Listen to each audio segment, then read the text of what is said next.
성읍을 치려고 모였더라 라는 제목으로 말씀의 은혜를 나누겠습니다. 성읍을 치려고 모였더라. 윤창호법이 있습니다. 이 윤창호법은 음주운전을 2번 이상 하면 가중처벌을 하는 법입니다. 가중처벌의 내용은 2년에서 5년 동안 징역살이를 하게 하고 그리고 2천만 원 이하의 벌금을 매기는 것입니다. 그런데 이 법이 최근에 위헌 결정이 났습니다. 윤창호법은 위헌이다. 헌법의 취지에 맞지 않는다. 이런 뜻입니다. 기독교인은 술을 먹지 않습니다. 그러니까 음주운전하는 사람들을 강하게 처벌해야 된다고 생각을 합니다. 제가 목사님들하고 이야기를 해보니까 매우 강하게 처벌해야 한다고 합니다. 그런데 음주운전을 한 사람에 대하여 처벌하는데 왜 위헌 결정이 났는가를 살펴보니까 예를 들어서 어떤 사람이 음주운전을 한 번 했습니다. 처벌을 받았습니다. 그리고 한 20년 있다가 음주운전을 했습니다. 가중처벌을 내리는 겁니다. 그러면 20년 동안 이 사람은 얼마나 숨죽이며 살아야겠습니까? 이런 경우가 있었다고 합니다. 어떤 사람이 음주운전 경력이 있습니다. 한 번 범했어요. 그런데 그날 갑자기 자기 아이가 아픈 겁니다. 그런데 회식을 하느라 술을 몇 잔 먹고 들어왔습니다. 앰뷸런스를 불렀는데 앰뷸런스가 차가 막혀 올 수 없는 상황이었습니다. 이 사람은 자기 차를 몰고 가장 가까운 병원으로 가는 길에 음주운전에 걸렸습니다. 그리고 윤창호법의 적용을 받게 됩니다. 어떻게 생각합니까? 사람마다 상황은 다를 수 있다는 겁니다. 법에는 누구나 다 평등한 것입니다. 누구나 다 똑같이 처벌받아야 됩니다. 그런데 이번 위헌 결정은 아마도 기간을 고려하지 않았다 하는 것이 첫 번째고, 두 번째는 2년에서 5년 동안 징역살이를 하게 하는 것이 너무 부당하다 하는 것입니다. 술을 먹고 운전을 하는 건 무기를 들고 길바닥에 나가는 것과 똑같습니다. 강력하게 처벌해야 하는 것이 맞습니다. 그러나 이번 위헌 결정은 어쩌면 백성들에게, 사람들에게 처벌이 다가 아니다, 이걸 알려준 것이 아닌가, 우리에게 시사하는 바가 매우 큽니다. 사랑하는 성도 여러분, 오늘 우리들도 누군가가 죄를 범하면 이 사람을 강력하게 처벌해야 되고 처단해야 되고 죽여야 되고 없애버려야 된다라고 하는 것이 우리의 마음속에 들어있어요. 그러다 보니까 우리들은 처벌하는 데 익숙합니다. 그리고 사람들을 갖다가 저런 놈들은 죽여야 되거나 처벌해야 된다라고 생각하는 것이 모든 사람들의 공통된 시각입니다. 어쩔 수 없는 상황도 사람에게 일어나는 겁니다.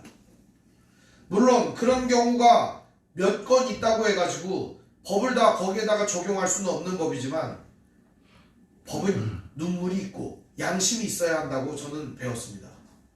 사람들은 모두 다 강력한 처벌을 원합니다. 공동체적인 어떻게 보면 분노가 일어났기 때문입니다. 개인의 분노는 개인적으로 어떻게 처리할 수 있겠지만 이 개인의 분노가 공동체적인 분노가 되었을 때는 사회 전체를 망가뜨리고도 남습니다. 독일에 한 사람이 있었습니다. 히틀러라고 하는 사람 한 사람의 분노가 전 세계를 전쟁의 구렁텅이로 몰아넣었습니다. 그것은 오늘 우리에게 매우 시사하는 바가 크다고 볼 수가 있습니다. 오늘 여러분 한 사람의 분노가 세상을 전쟁터로 몰아넣을 수 있다는 것을 명심하기를 바랍니다. 나같이 아무것도 아닌 사람이, 나같이 별것 아닌 존재가 절대 그렇지 않습니다, 여러분. 나비 효과라는 게 있어요. 한 사람이 여기서 한 나비가 날갯짓을 하면 이것이 지구 반대편으로 돌아가서는 태풍이 된다는 얘기예요. 오늘 우리가 하고 있는 이 작은 행동 하나가 온 세상에 영향을 줄 수 있다는 걸 기억하시면 좋겠습니다.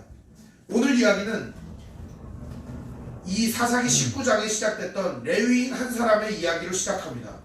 레위인 한 사람이 벌였던 첩을 얻고 타락을 하고 범죄를 하고 그리고 그가 그 첩을 다시 데리고 오는 와중에 이 첩이 강간을 당하고 유린을 당해가지고 온 이스라엘이 모여가지고 이 강간당한 지역 베냐민 기브아를 완전히 쑥대밭을 만들고자 모인 사건을 이야기하는 것입니다.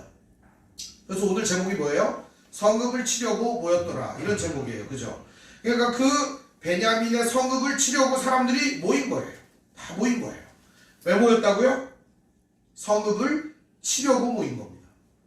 사람들은 모인 목적이 딱 하나였어요. 거기를 다 부셔버리고 없애버려야겠다. 이런 목적으로 모인 겁니다. 일단 왜 그랬는지, 어째서 이런 상황이 벌어졌는지 전체적인 진술을 듣고 재판을 하고 이 상황 파악을 해야 되지만 그들은 상황 파악이나 이런 것은 전혀 없이 뭐를 했느냐? 무조건 쳐서 죽여버리기로 결정을 한 것입니다. 그리고 베냐민 사람들에게 갑니다. 모여가지고 얘기를 합니다. 우리 12절 13절을 우리 같이 한번 읽어볼까요? 12절 13절 같이 한번 읽어보겠습니다. 시작. 이스라엘 지파들이 베냐민 온 지파의 사람들을 보내어 두루다니며 이르기를 너희 중에 생긴 이 악행이 어찌 됨이냐. 그런즉 이제 기브아 사람들 곧 그 불량배들을 우리에게 넘겨주어서 우리가 그들을 죽여 이스라엘 중에서 악을 제거하여 버리게 하나 베냐민 자손이 그들의 형제 이스라엘 자손의 말을 듣지 아니하고 도리어 성읍으로부터 기브아에 모이고 나가서 이스라엘 자손과 싸우고자 하니라. 둘의 태도가 다 이해가 안 됩니다. 이스라엘 백성들의 태도는 이러했습니다. 가가지고 우리가 100명에 10명, 1000명에 100명, 10,000명에 1000명을 뽑아가지고 가자! 모여가지고 몇 명이 모였느냐? 40만 명이 모였습니다. 40만 명이요. 4만 명도 아니고 40만 명이 모였어요. 어마어마한 숫자가 모여가지고 때로 몰려가지고 이 베냐민을 치러 가는 겁니다. 그래서 베냐민에 가가지고 위협적인 자세로 말하는 겁니다. 너희들 그 범죄한 사람을 끌어내라. 그 불량배들을 끌어내라. 우리가 그놈들을 처벌하겠다. 죽이겠다. 이들은 뭐라고 얘기하냐? 13절에 이렇게 말합니다. 그들을 죽여 이스라엘 중에서 악을 제거하여 버리게 하라. 여러분, 이 사람들 죽이면 악이 없어질까요? 이 사람들을 죽이면 악이 사라지냐고요? 나쁜 놈 하나 없애버린다고 악이 사라지냐고요? 아닙니다. 악이 사라지지 않습니다. 그를 죽인다고 악이 없어지지 않습니다. 근데 오늘 우리들이 생각하기에는 나쁜 놈 하나 죽여버리면, 없애버리면 세상에 평화가 올 것 같아요. 예전에 학교 폭력을 하던 어떤 친구가 있었어요. 학교에서 짱을 했어요. 근데 애들을 너무 때리고 괴롭히는 놈이 하나가 있었어요. 아주 못된 놈, 나쁜 놈이에요. 근데 이 놈이 없어지면 반 전체에 평화가 올 거라고 생각했어요. 그래서 그 놈을 전학 보냈습니다. 다른 학교로. 그랬더니 두 번째 대빵하던 놈이 또 대빵을 해가지고 그 학교를 천천히 또 괴롭히더라는 거예요. 이놈이 없어지면 또 괜찮을 것 같아갖고 이놈을 또 다른 학교로 전학 보냈더니 다음에 세 번째가 일어나가지고 또 그 짓을 똑같이 하더라는 겁니다. 우리가 사는 세상은 어떤 거 하나를 처벌한다고 해서 깨끗해지거나 세상이 좋아지는 세상이 아닙니다.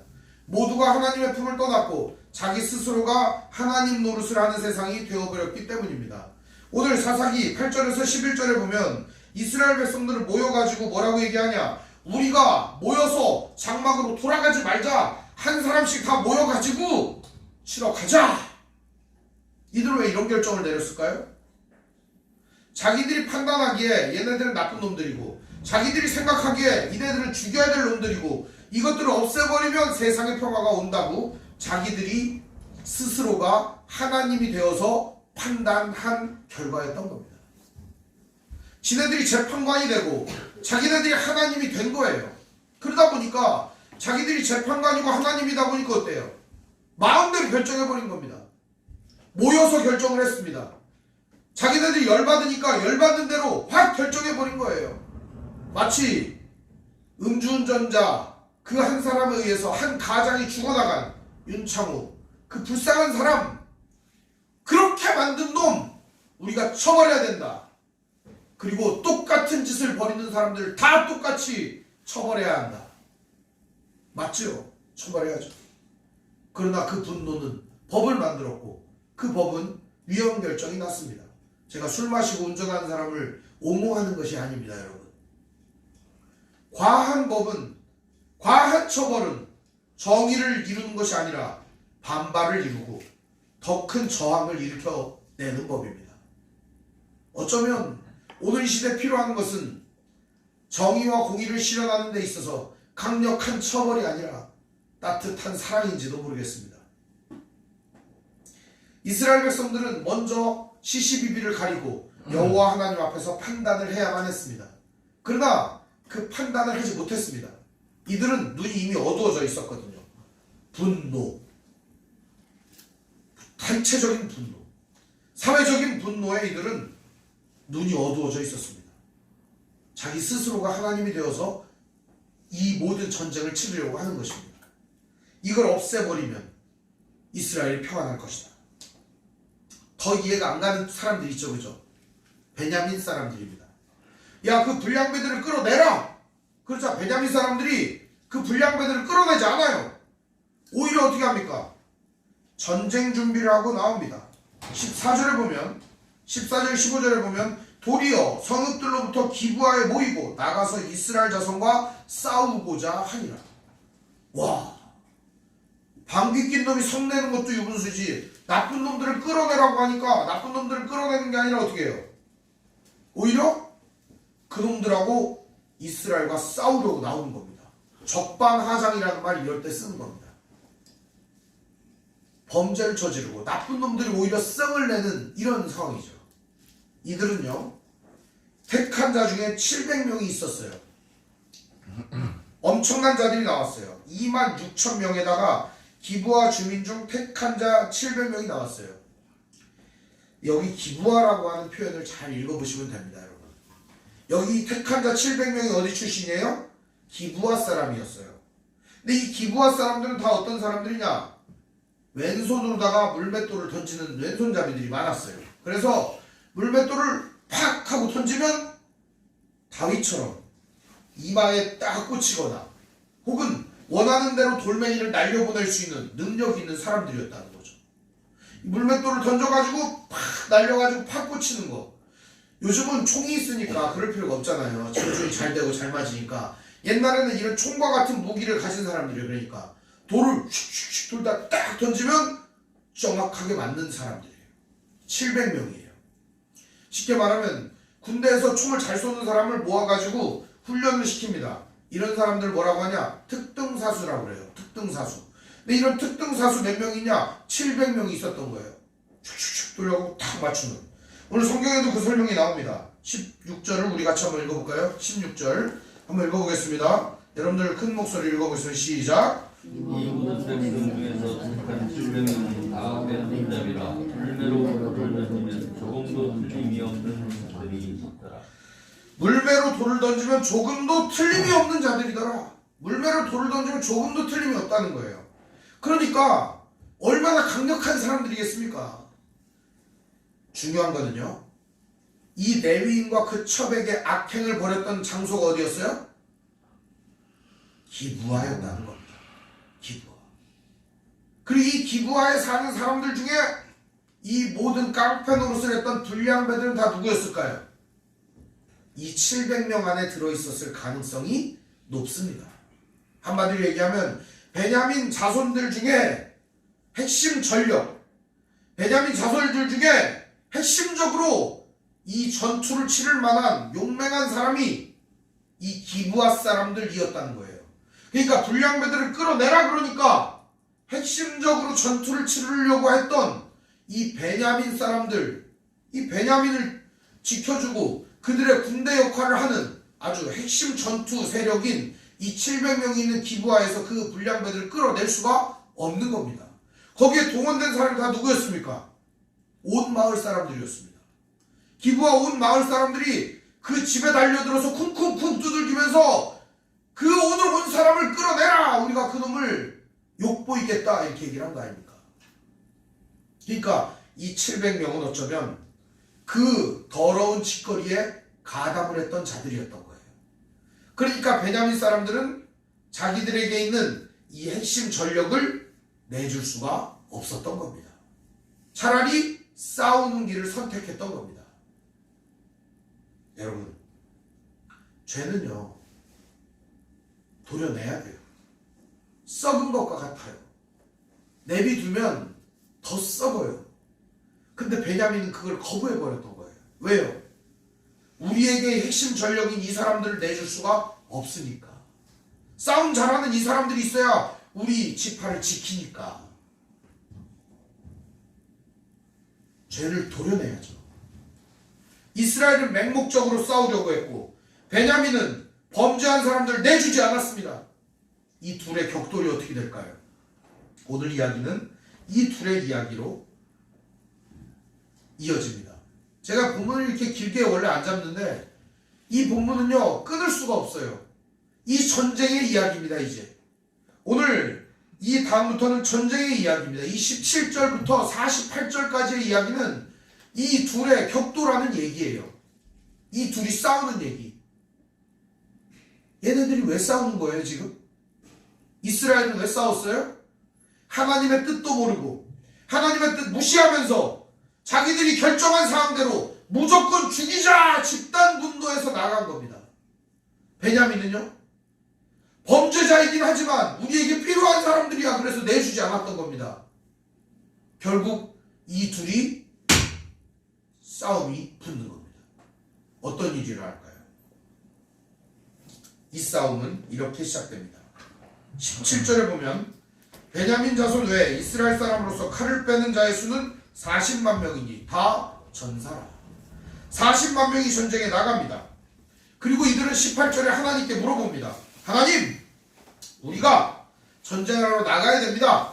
누가 먼저 올라갑니까? 이렇게 얘기를 합니다. 그러자 하나님은 처음에 사사기 시작할 때 1장에서의 말씀처럼 유다가 올라갈지니라 이렇게 얘기를 합니다. 유다가 올라갑니다. 첫 번째 전투.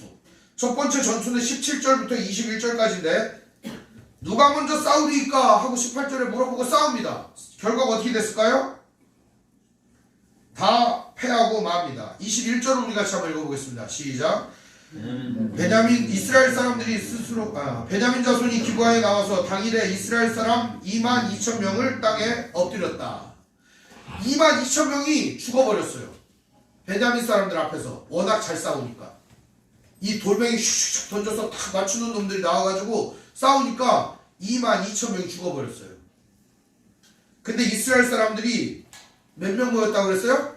40만 명이 모였습니다. 그러니까 이 사람들은 아직까지 우리 군대가 더 많아. 가서 싸우자. 용기를 내가지고 가고 싸웁니다. 22절에 보면 스스로 용기를 내어 첫날 전열을 갖추온 곳에서 다시 전열을 갖춥니다. 여러분 전쟁에 있어서 스스로 용기를 내는 건 아무 의미가 없어요. 이 땅에서 우리가 선하고 믿음을 지키는 싸움을 싸울 텐데 여기에서 스스로 용기를 내서 싸우는 그 전쟁은 아무 의미가 없어요. 전쟁에서 이기려면 여호와 하나님의 뜻대로 싸우는 싸움이어야 한다는 거예요.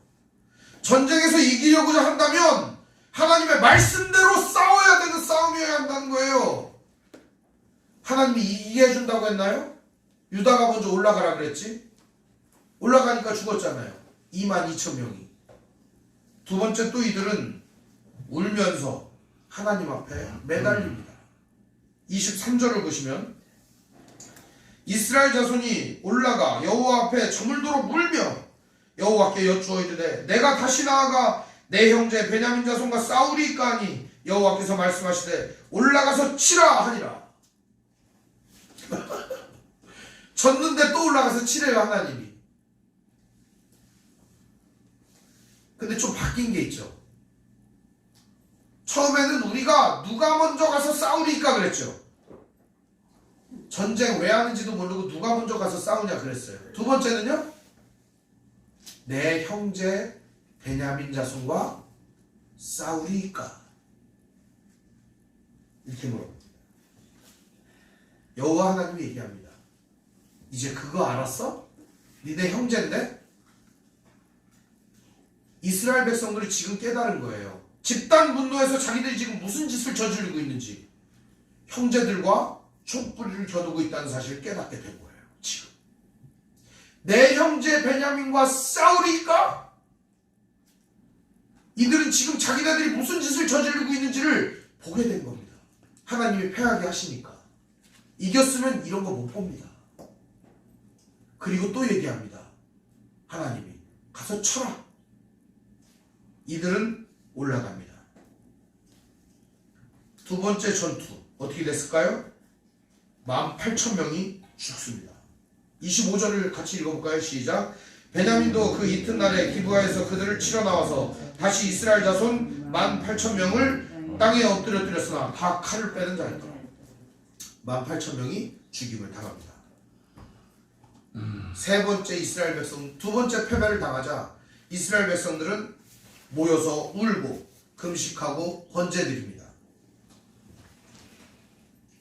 26절 같이 한번 읽어볼까요? 시작. 이에 온 이스라엘 자손 모든 백성이 올라가 베델에 이르러 울며 거기서 여호와 앞에 앉아서 그날이 저물도록 금식하고 번제와 화목제를 여호와 앞에 드리고 이스라엘 자손이 여호와께 물으니라. 그때 하나님의 언약궤가 거기 있었다. 여러분, 이스라엘 백성들은 전쟁 제대로 하려고 나온 거예요. 언약궤도 갖고 왔고요. 아론의 손자 비느하스, 엘르아살의 아들 비느하스도 데리고 왔고요. 그리고 모든 전열을 갖추고 하나님께 물어보고 형식은 다 갖췄어요. 뭐가 없었어요? 왜 전쟁해야 되는지, 이 전쟁을 하나님께서 진짜 허락하셨는지에 대한 물음이 없었던 거예요. 그리고 동족 상잔의 비극을 하나님이 일으키라고 말하지 않았는데도 불구하고 이들은 자기네들 눈이 어두워져서 계속 그 일을 하고 있었던 겁니다. 이들은 다시 하나님께 물어봅니다. 뭐라고 물어봅니까? 28절 말씀에 보면 이렇게 말합니다. 내 형제 베냐민 자손과 싸우리이까 말리이까? 드디어 이제 나왔어요.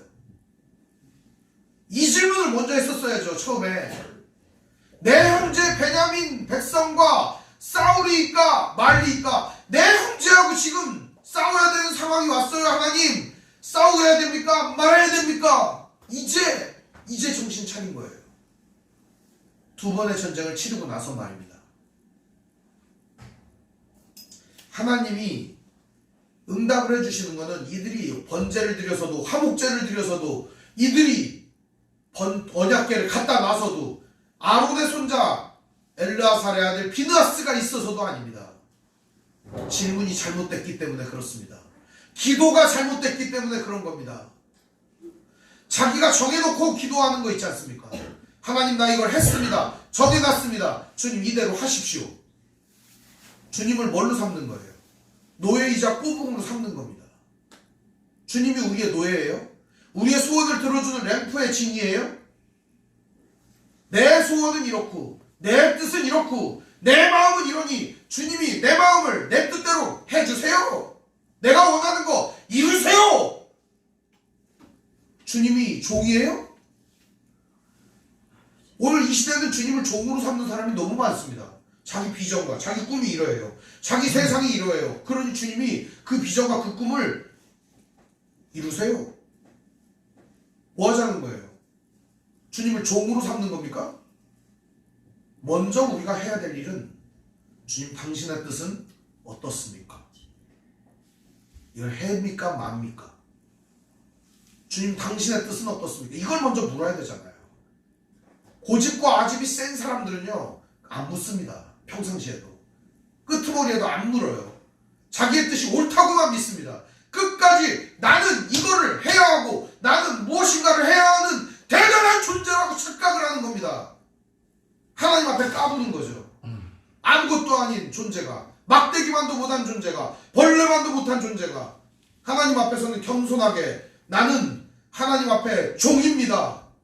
오늘 내게 말씀하여 주십시오. 내가 주님의 뜻대로 살겠습니다. 이렇게 나아가는 것이 옳은 거 아닙니까? 이스라엘 백성들은 두 번의 큰 희생을 치르고서야 이것을 깨닫게 되는 것입니다. 오늘 우리가 하나님의 뜻을 발견하는 시기가 언제였어요, 여러분? 저도 마찬가지입니다. 큰 아픔과 괴로움과 고통과 무능함을 철저히 깨달은 다음에야 하나님의 뜻이 뭔지를 알게 되는 거예요. 수중에 힘이 있고 능력이 있고 뭔가 대단한 게 있으면요, 하나님 없어도 될 것 같은 힘이, 그런 불신앙적인 태도가 일어나는 거예요. 그런데 고난이 오고 고통이 오고 납작 엎드림이 있고 정말 아무것도 못할 것 같은 연약함이 있을 때 주님을 붙들게 되더라고요. 주님 도와주세요. 살려주세요. 불쌍히 여겨주십시오. 그런 마음이 생기는 거예요. 그런데 우리들은 너무 지금 강해져 있고 우리들은 너무 지금 우리 자신에게 충만해져 있기 때문에 하나님을 우리의 종처럼 부리려고 하는 마음이 있다는 겁니다. 안타까운 마음입니다.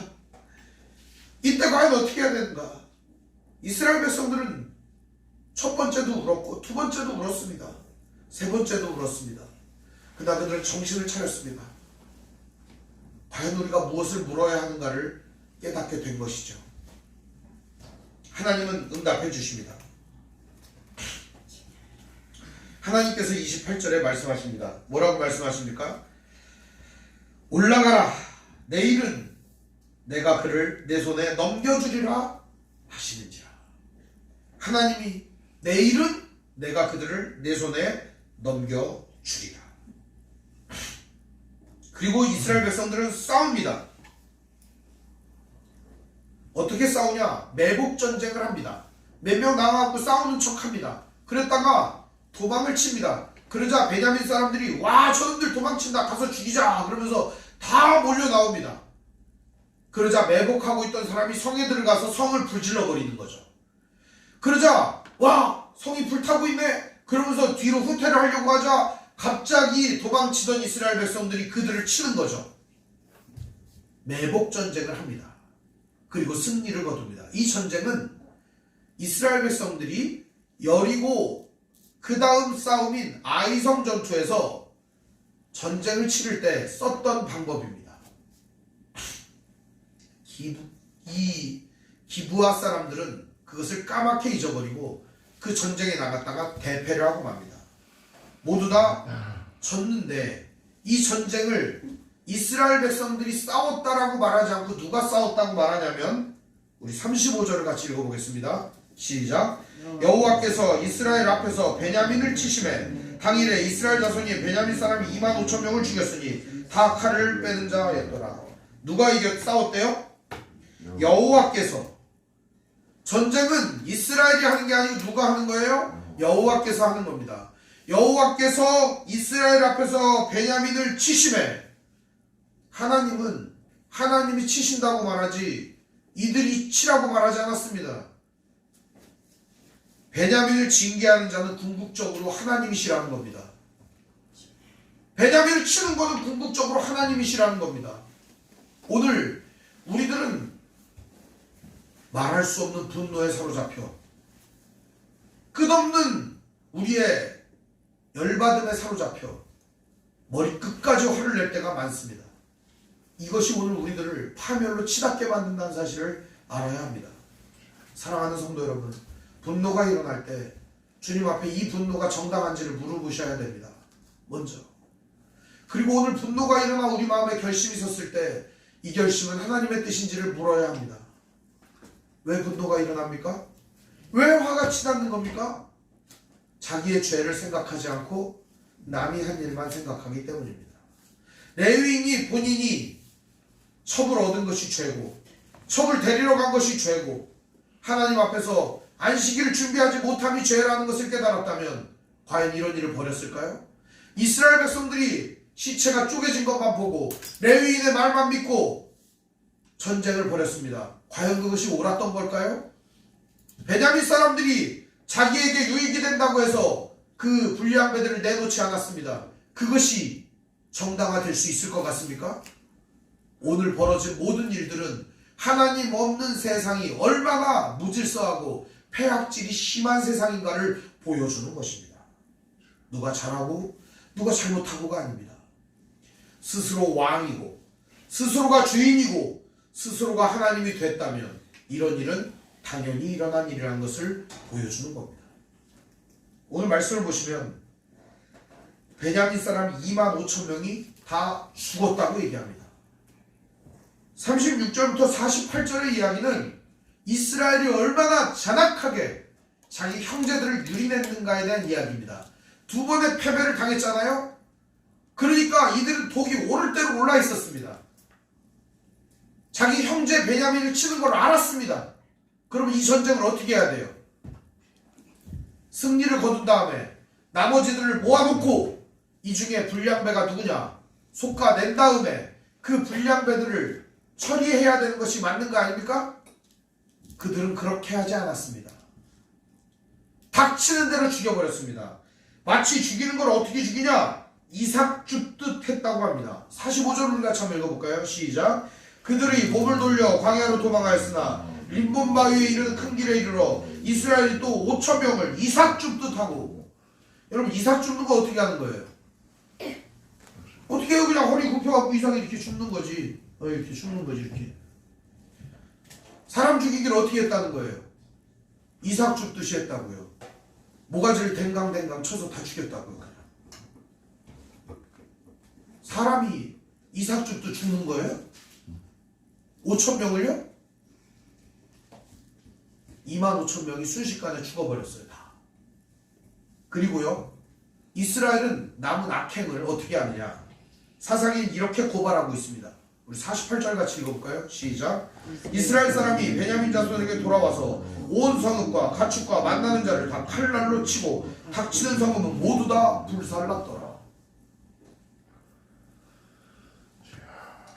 온 성읍, 가축, 만나는 사람들, 남녀, 노소 다 칼날로 치고 닥치는 성읍은 모두 다 불살랐다. 다 불태워버렸어요. 알았잖아요. 자기가 지금 무슨 짓을 하고 있는지. 내 형제와 싸우고 있구나. 하나님께서 이 전쟁을 허락하셨지만 하나님께서 원하시는 일이 무엇인지를 알았잖아요. 그렇지만 자기에게 힘이 생기자 그때 그랬었지 그러면서 그 분노를 표출하고 있는 것입니다. 이스라엘 백성들의 이 분노를 보십시오. 과연 이들만 이런 분노를 가지고 있는 건가요?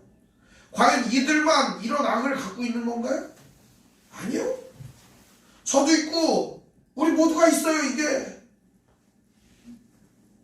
그래서 마음이 아픈 거예요. 오늘 사랑하는 성도 여러분, 하나님 앞에서 우리의 목적을 바로 했으면 좋겠어요. 성읍을 치려고 모이고 다른 사람을 죽이려고 모인 게 아니에요. 우리는 그리스도의 사랑을 전하려고 모인 거예요. 하나님의 거룩하신 뜻을 이루고자 모인 거예요. 우리가 모인 이유를 알아야 해요. 교회가 왜 모이고 성도가 왜 모입니까? 누구를 죽이고 치려고 모이는 게 아니에요.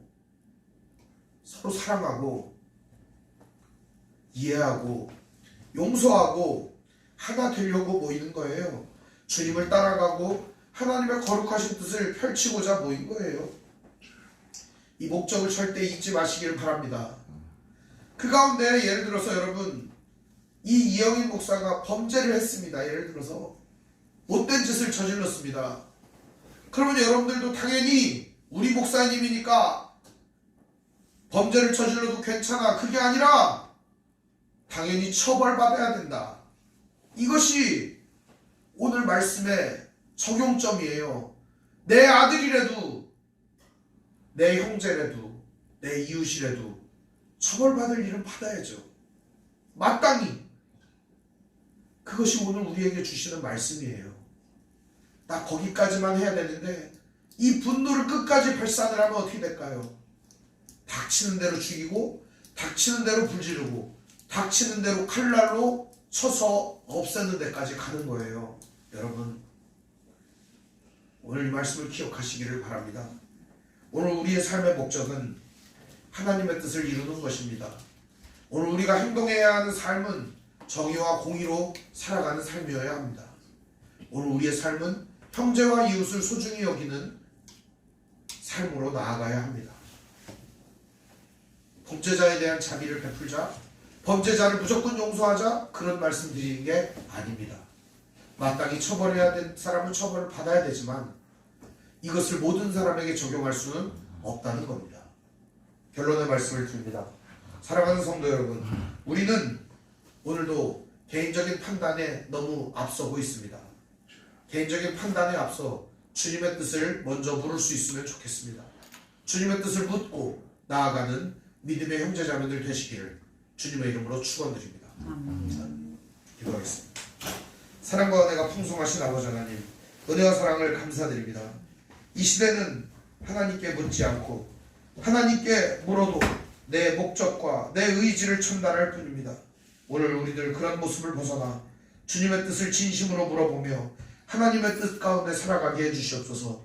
또한 나에게 유익이 된다고 하여 그 일을 멀리하지 않게 해주시고 어떤 희생을 치르더라도 십자가를 지시고 우리를 용서하신 예수님을 기억하며 우리도 그 믿음을 가지고 나아갈 수 있도록 인도하여 주시옵소서. 이 땅 가운데 정의와 공의를 실현하며 오늘도 하나님만을 의지하며 나아가는 믿음의 형제자매들 될 수 있도록 인도해 주시옵소서. 우리 주 예수님 이름으로 기도합니다. 아멘.